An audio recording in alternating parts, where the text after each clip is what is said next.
We say we want certain things, but are our minds in a condition that's conducive to receiving and processing knowledge that has the potential to deliver them?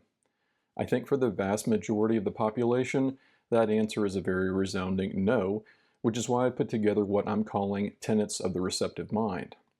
When we apply this to matters of money, a receptive mind, in my mind, is simply one in a state that cultivates a kind of curiosity for understanding how it is that financial prosperity can be achieved, along with specific details as to how. And we have to accept the fact that very often the means by which that prosperity happens is inconsistent with not only what the herd is doing, but more importantly, what the herd has been taught to do. Which brings me to my fifth tenet of the receptive mind, which is recognizing the impact of conditioning and external influences. This is one where I could pick on some specific institutions to make this point, but I'll again turn to a question instead, which is this. If we were able to examine our beliefs with objectivity, would we find that they were developed with significant effort on our part, through research, true consideration of opposing viewpoints, and the goal of reaching that holy grail of truth?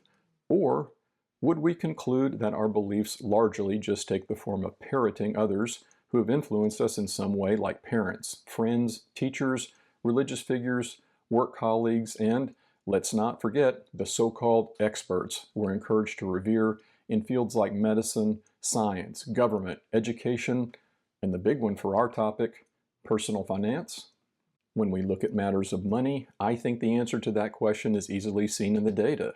The sheer number of people who follow mainstream advice versus those who have broken free from the herd. And back to that pivotal question, does following that mainstream formula provide what we say we want? Is it leading to financial security, or is it continuing to perpetuate the opposite, with Newsweek magazine running an article just a couple of months ago titled, "Americans Fear Going Broke More Than Death, Study Shows"?